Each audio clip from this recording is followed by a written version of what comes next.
Now, Abraham, at first his name was Abram. And guess what?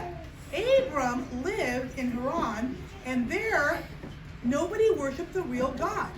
Everybody worshiped fake gods. Well, Abraham was a good man, but he didn't know about God, so he worshiped all the fake gods. But guess what?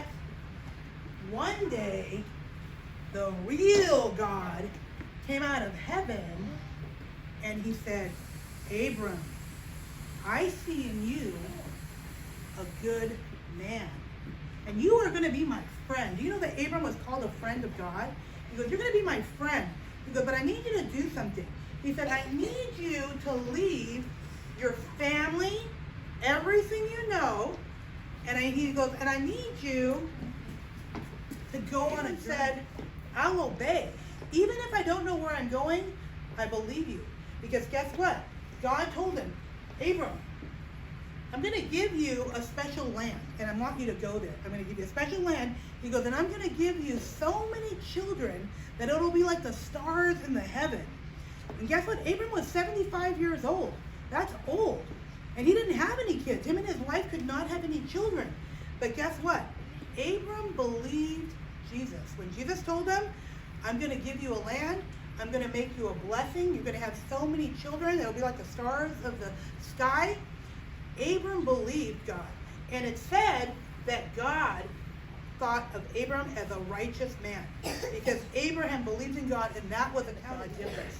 Well, when they got to a land called Canaan, now that is the land that became Israel. That land became Israel.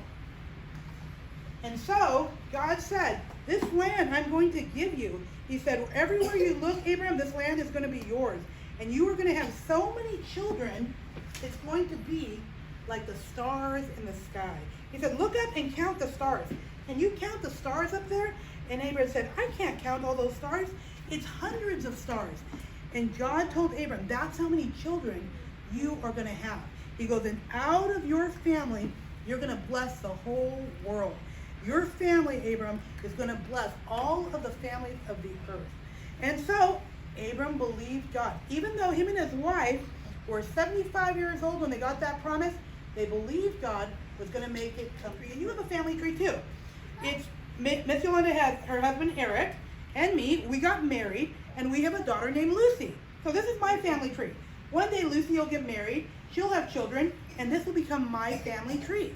Well, Jesus, he has a family tree, and he wants you to know his family tree. So Jesus' family tree starts out with Abram, remember? So Abram and Sarah, they get married, and God said, I'm going to give you some land, a special land, and one day you're going to have a son, and his name is going to be Isaac. And from this family tree is going to come Jesus one day, and we're going to learn about that this week.